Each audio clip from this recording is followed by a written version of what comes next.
तैयारियां तो हमारे साथी बता ही दिए हैं कि 15 से 20 हजार के आसपास हम लोग जो सिर्फ जमुई से जा रहे हैं, यानी चारों विधानसभा से। तो लगभग 5,000 एक विधानसभा से हम लोग जा रहे हैं।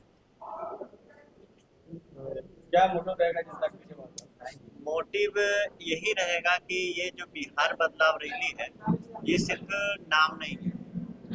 इसमें हम लोगों बिहारी लोग जो है, जो गाली के रूप में खाते हैं, तो इसका मुद्दा पलायन होगा। पलायन को रोकना होगा।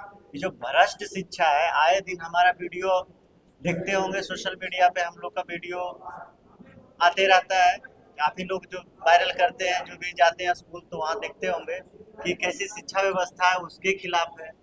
ये जो परिवारवाद है, चलता आ रहा है, चाहे भाजपा हो चाहे आरजेडी हो, है ना, सब में परिवारवाद है। लेकिन एक जनसुराज ही ऐसा है जिसमें कोई परिवारवाद नहीं। आप किसी भी नेता से मिलिए, एक दूसरे नेता से संपर्क नहीं है, ना नहीं था। जनसुराज में आने के बाद संपर्क हुआ तो ये परिवारवाद पे है। और इसमें महिलाओं को जो बेरोजगार करके छोड़ा गया, उसकी है बिहार बदलाव है। इसमें बढ़ते अपराध, आए दिन जो रोज कुछ ना कुछ, कहीं गोली चला तो कहीं अपहरण हुआ। अभी भी लगभग वैसा स्थिति है जैसे पहले था, बात करते 2005 के पहले। तो उसके बाद भी वही है, अपराध में तो है ही। और बात करें अगर इस पे कि अपराध, पहले लोग अपराधी करते थे, लेकिन अब जो है अधिकारी लोग कर रहे हैं। खास करके जो थाने में बैठे हमारे दरोगा कह लीजिए, यहाँ तक कि जो भी नीचे से ऊपर पदाधिकारी हैं, सभी लोग इसमें शामिल रहते हैं। ऐसा क्यों कहते हैं? ऐसा क्यों कहते हैं? आए दिन आप ही लोगों तो वीडियो वायरल होता है, आप ही लोग तो वीडियो वायरल करते हैं कि देखिए यहाँ से ये अधिकारी आए और यहाँ देखिए यहाँ घूस लेते पकड़े गए। कुछ दिन पहले खैरा में एक अधिकारी थे जो कि घूस लेते हुए पकड़े गए।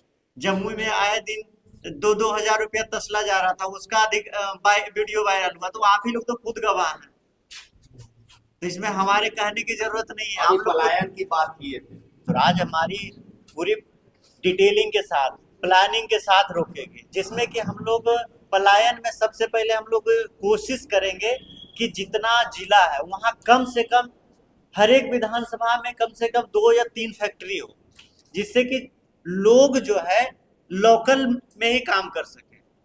पलायन ऐसे रुकेगी। अब बोल देने से कुछ नेता तो मानते भी नहीं है कि पलायन रुकेगा। जैसे कि अभी तेजस्वी जी बोले बड़ा मुश्किल काम है, आप लोगों ने सुना होगा और आप लोगों ने ही बाइट लिया था। तो बड़ा ही मुश्किल काम है, कोई मुश्किल काम नहीं है, जज्बा होना चाहिए और कुछ नहीं चाहिए। तो जनसुराज के पास वो जज्बा है, वो प्लानिंग है कि कैसे हम पलायन को रोकेंगे, उसी तरह से हम लोग पलायन को रोकेंगे। क्या परिचय? परिचय अपना बता दीजिए। जी, मेरा नाम ज्योतिष कुमार हुआ, मैं जिला संगठन मुख्य प्रवक्ता हूँ और मैं जमुई विधानसभा से एक आवेदन करता हूँ। मैं पत्रकार रहा जमुई में। जो स्थिति बिहार में है वही स्थिति जमुई की रही। दो परिवार हमेशा अलग अलग होकर के चुनाव में लड़ते रहे। आप देख लीजिए कि जाति के नाम पर यहाँ पर लोगों को बांटा गया, लेकिन क्या अगर हम बात करें किसी एक जाति की, तो उस जाति के नेता के परिवार के अलावा अन्य लोग पैदा नहीं हुए क्या? उनकी भी जनसंख्या बढ़ी, लेकिन आखिर अपने ही परिवार के नालायक बच्चों को ही वो अपना सत्ता में लाते हैं, अपने जाति के बच्चों को कहाँ लाते हैं? तो हमने ये बात देखा था, बगैर पत्रकार हमने संघर्ष किया, तब जमुई नक्सलवाद से जूझ रहा था, गरीबों को सताया जा रहा था, और उसी लड़ाई में हमको कम्युनिस्ट पार्टी से, सीपीआई से टिकट मिला था। क्योंकि मैं उन लोगों के साथ दलदल में नहीं जा सकता जो टिकट को बेचते हैं, जो कि पैसे का भ्रष्टाचार करते हैं, तो मैं उनके साथ नहीं जा सकता था। मैंने जमुई में दो परिवार के बीच में जमुई बंधक रहा था, तो मैंने जमुई को बंधक से मुक्त कराने के लिए जब देखा कि विकल्प नहीं है, टेरर था परिवारों का, लोग उसमें शामिल नहीं हो पा रहे थे और चुनाव में भागीदार नहीं हो पा रहे थे, डर लगता था उनको, तब हमने कहा कि जमुई के लोगों को विकल्प देंगे। जैसे बिहार में लालू प्रसाद और नीतीश कुमार शासन कर रहे हैं, वैसे जमुई में शासन चल रहा था और मैं राजनीति में आया। लेकिन मैंने देखा कि सीपीआई में पैसे का कहीं कोई बात नहीं था, संगठन है, लेकिन गरीब के लिए जितना काम होना चाहिए था सच्चाई से, ईमानदारी से, वो नहीं हुआ। तो हमने 2020 में पार्टी छोड़ दी, क्योंकि सीपीआई के लोग भी तेजस्वी यादव और अन्य पार्टियों के पांव में लिपट रहे थे। मैंने छोड़ दिया।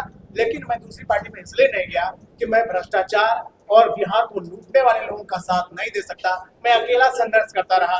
जब जमुई में बनने वाले मेडिकल कॉलेज को यहाँ के नेता ने अपने घर का दलान बना दिया और गरीबों से उसको दूर कर दिया, मैंने 3 साल उसके लिए संघर्ष किया। जब तस्करी के लिए गाय को लाया गया और 150, 200, 250 की संख्या में गाय यहाँ पर मर रही थी, तब मैंने जमुई के लोगों के चंदे से गाय के लिए व्यवस्था करवाई और गाय का वकील बन करके केस लड़के 250 गाय को दान कर दिया हमने। तो हमने प्रयास किया और जन स्वराज में प्रशांत जी बेदाग हैं। उन्होंने जो कुछ अपने हुनर से कमाया और जब उन्होंने देखा कि उनके द्वारा जिताए हुए लोग बिहार को लूट रहे हैं, तब उन्होंने कहा कि मैं अब भ्रष्टाचारी लोगों को नहीं जिताऊंगा, अब मैं ईमानदार लोगों को जिताऊंगा और अपनी मिट्टी का जो कर्ज है वो निभाऊंगा। और बिहार का बेटा कहने के लिए, बिहार को बचाने के लिए वो आगे आए हैं। तब मैं उनके साथ खड़ा हूँ, उनके सिपाही बनकर। अच्छा, बिहार में को देखिए, बिहार पहले से विश्व में उसका डंका बजा। शिक्षा के रूप में नालंदा आपके घर के बगल में है। उसी नालंदा में नीतीश कुमार पैदा हुए और उन्होंने सबसे पहले, कहा जाता है किसी राज्य को अगर गुलाम बनाना है तो युवा को शराब बालू माफिया में लटका दीजिए, वो भ्रष्ट हो गया, और दूसरा शिक्षा को ध्वस्त कर दीजिए। तो जिस नालंदा विश्वविद्यालय से विश्व को शिक्षा दिया जाता था, उसी नालंदा में अब संजीव मुखिया क्वेश्चन लीक करता है। नीट का क्वेश्चन लीक हो, चाहे बीपीएससी का क्वेश्चन लीक हो, और वो संजीव मुखिया निकलता है नीतीश कुमार के गांव का। नीतीश कुमार लोजपा अन्य लोगों के साथ वो चुनाव लड़ चुका है, वो फोटो खिंचवा चुका है। तो आज नालंदा जो विश्व में सर्वश्रेष्ठ था, बिहार को गौरवशाली कहलाता था, वही नालंदा, उसी नालंदा के नीतीश कुमार और उसी नालंदा के लोगों ने उसे बिहार को पेपर लीक के रूप में विश्व में चर्चित बना दिया। आज उस दाग को हमको मिटाना है। बिहारी सम्मानजनक शब्द हो जाए, बिहारी अपमानजनक शब्द नहीं हो। पहले लालू यादव मखौल बनाते थे, वो नौटंकी करते थे तो लोग पूरे विश्व में हंसता था। आज नीतीश कुमार पागल की भूमिका में है, तब लोग हंस रहा है। तो बिहार और बिहारियों को इन लोगों ने अपमानित किया है, बिहार के सम्मान को इन लोगों ने ध्वस्त किया है। इनके ध्वस्त इन लोगों को बिहार से हटा के बिहार के गौरव को वापस करना है। ये सम्मान की लड़ाई। नीतीश कुमार को मानना यही है कि आगामी 11 अप्रैल पटना के गांधी मैदान में एक महाजनसभा का आयोजन, जन स्वराज की, और ऐसे कुछ मुद्दे पर चर्चा भी किया जा रहा है और आगे भी होते रहेगा कि बिहार बदलाव एक विशाल रैली होनी चाहिए, जिसको लेकर के बिहार के 38 जिला में जितने भी जन स्वराजी हैं, सब अपने अपने क्षेत्र में, अपने अपने जिला में, अपने प्रखंड में, अपने पंचायत में काम कर रहे हैं। और यहाँ जमुई में चारों विधानसभा सीट से जितने भी प्रत्याशी, भावी प्रत्याशी हैं, सब अपने अपने क्षेत्र में पंचायत में जा रहे हैं और वहाँ लोगों को कह रहे हैं कि यहाँ से 11 तारीख को पटना चलें।